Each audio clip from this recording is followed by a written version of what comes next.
Hello everyone, this is Suyesh here. Now in this video we will be discussing the anatomy of our small intestine, in which there are three parts, you know that, duodenum, jejunum, ileum. So in this video we'll be discussing specifically the anatomy of our duodenum. Okay, and you know that intestine is actually the length of the small intestine. The small intestine is basically for the digestion and absorption of the foods which are actually coming from the stomach. Okay, so in that the first part is our duodenum. Okay, so now we have to discuss the duodenum and small intestine. Now this small intestine is actually around the length of our 6 to 7 centimeter in our cadaver actually.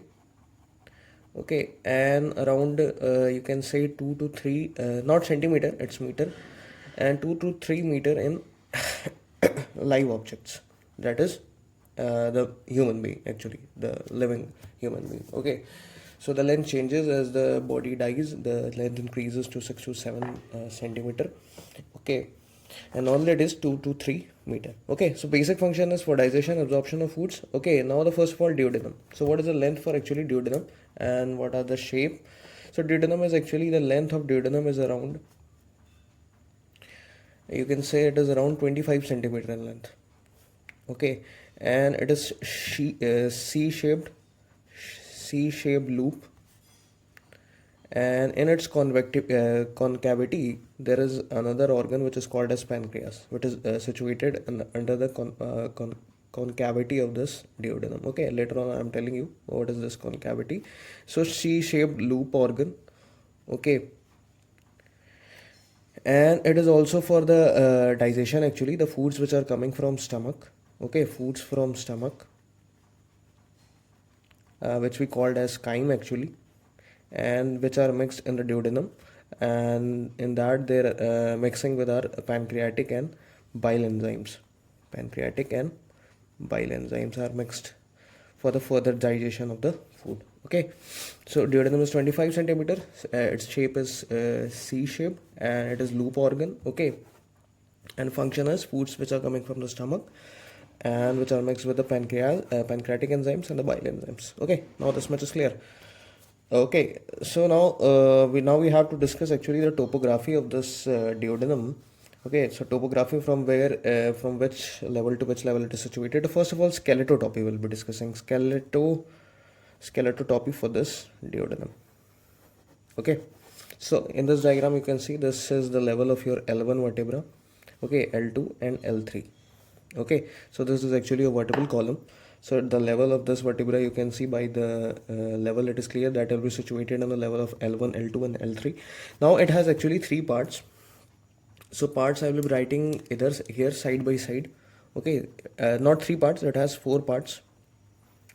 So first part is actually superior part. Okay, so for superior part you can see it here. So from actually this duodenum actually continues from the pyloric part of your stomach. You know that stomach will be here like this, stomach will be present. Okay, so there is a connection between your duodenum and stomach. Okay, so from here actually your first part, which is called as superior part. Okay, so the superior part actually starts from here. Okay, now this at the level of your L1. So L1 from it starts and goes to the actually posterior and backward side, and now it takes a turn here. Okay, and goes to the right side of this vertebral column laterally to the right side. Okay, so you can see in this diagram. So this part actually, this much part you can see, this is actually your superior part of duodenum. Okay, so it is located at the level of your L1, and its length is around I will be writing it here. The length is around 5 centimeter. Out of 25 it consists of 5 centimeter. So first of all we are having like this L1. So this level is actually your L1, and this is the first part. Okay, so this much is clear. Now actually now this first part actually takes a turn here. You can say it takes a turn. Okay, so flexes here. Okay, so this flexure is actually called as superior duodenal flexure. So the turn here which duodenum is taking is called as superior duodenal flexure. Okay, so there will be two flexures here, superior and inferior. So first of all, the first flexure is formed when this first part of duodenum now bends downwards. So it forms a flexion here, and that flexion is called as superior duodenal flexure. Now this first part continues as second part. Now the second part actually goes right of your vertebral column, or you can say just the right of the midline of your vertebral column, or lateral to this, the bodies of vertebra. Okay, you can see this. So this much part is actually your second part, and this part is called as descending part. Okay, second part, and this is called as descending part.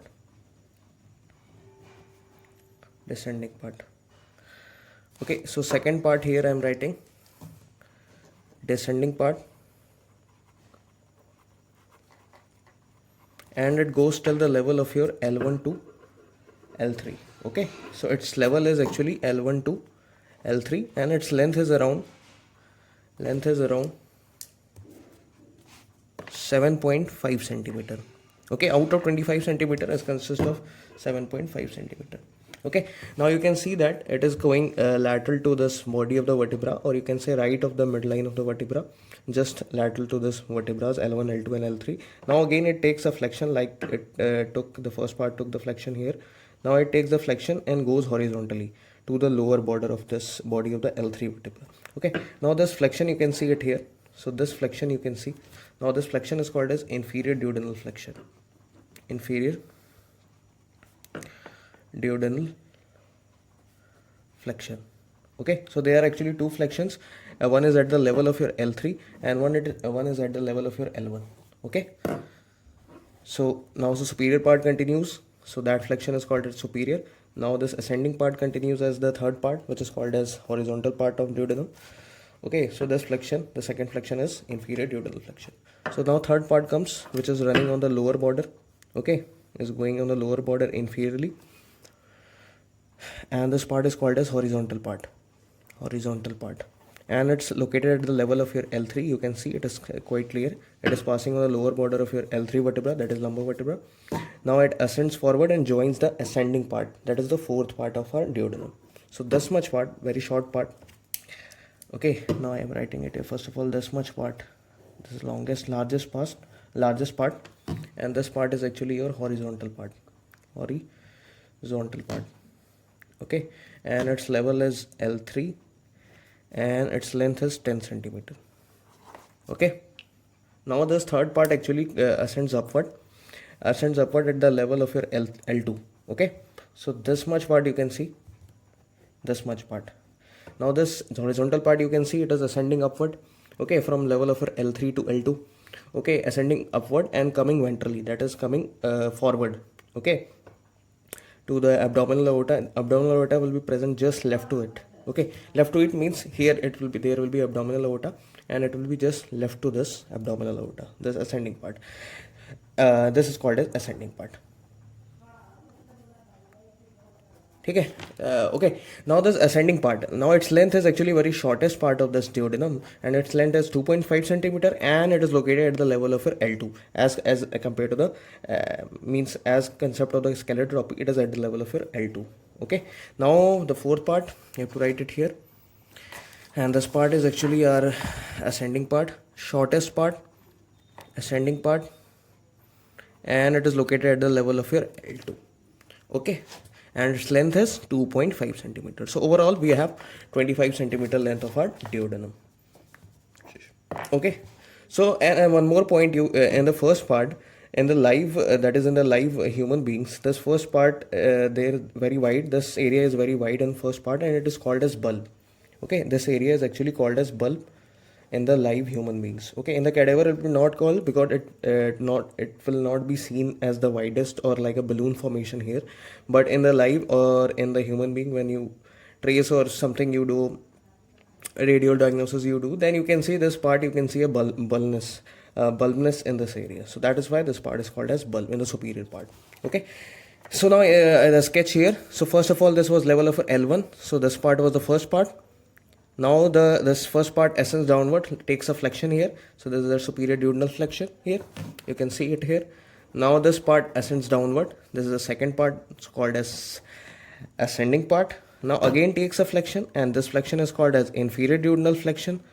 Two flexions are there, superior, inferior. Now again the second part continues as horizontal line or horizontal way. Now this is called as third part, and this is the longest part. Now it ascends forward. This was the level of your L1, and this was the level of your L2. Okay, and this was the level of your L3. Okay, I'm writing it here, L1, L2 and L3. Now this third part ascends upward like this. Now from the level of L2 it straights here, and this much part is called as your fourth part. Okay, and now it continues as your forms of flexure here, which is called as duodenojejunal flexure. Duodenojejunal flexure. Duodeno, writing again here, duodenojejunal flexure. Okay, flexure, which is between the duodenum and the jejunum. Okay, because duodenum continues after that in the jejunum. Okay, the materials are passed to the jejunum. Okay, now I think this skeletal top is clear to you. So this was a basic sketch. This was relation with respect to vertebra. Okay, and these parts have different topographical relation, which is called as syntopy. That is, superior will be having different, and this ascending will be having different, and this horizontal will be having different, and this ascending. But we will take a common syntopy for that. Okay, at the last. Okay, now we have to discuss our golotopy. Okay, golotopy, the relation with our 9 abdominal regions we divide, okay, actually in the abdomen. So on that respect, you can see this, it is lying in the, actually in this region is called as epigastric region. Okay, and this is called, you can see this is umbilicus. So it is just 2 centimeter above the umbilicus, this inferior part, or you can say the horizontal part. So this is called as umbilical region. Okay, and you can see this concavity in the duodenum, the stern or concavity in the duodenum holds the neck of actually pancreas. The pancreas is just like a bed for the pancreas. This concavity in the duodenum is just bed for the pancreas. So that is why in this concavity you can see pancreas is situated in the posterior side. Okay, and these two organs are actually can't be palpated because it is situated most posteriorly. That is, you can say just attached to the vertebral column. Okay, so you can't palpate this organ. Okay, so this much deeper they are located in the abdominal region. Okay, so it is region located in the umbilical and epigastric region. Okay, this much is clear. Now comes our syntopy, the relations of different organs which are situated lateral, medial, superior. Okay, so I'm writing it here, syntopy. So first of all, superiorly what you will see, first of all, above this duodenum, there are many organs present because it is at levels very vast, because it has actually 4 parts and all the 4 parts will be having different syntopy. But in common I can take major organs we will consider for the common syntopy of this duodenum. For superior, there will be your quadrate lobe of liver,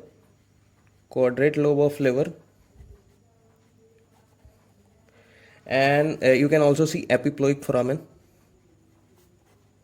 superiorly. Inferiorly,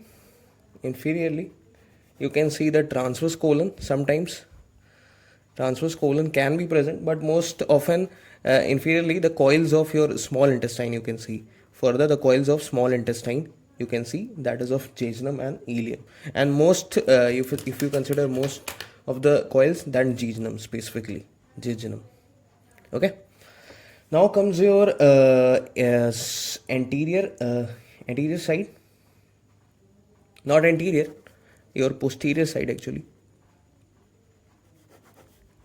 So posteriorly you can see your kidney will be there. You can see right kidney will be there. Adrenal gland you can see there. Renal vessels will be there.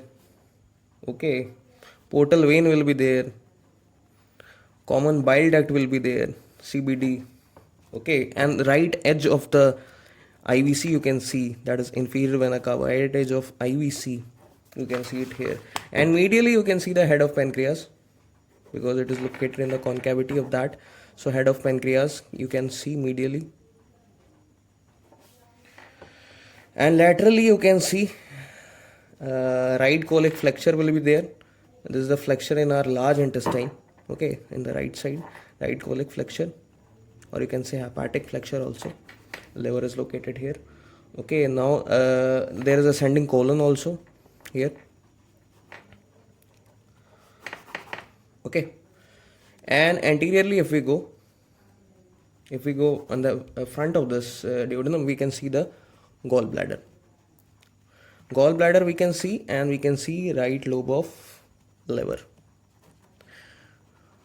Okay, so this was actually the common syncope for this.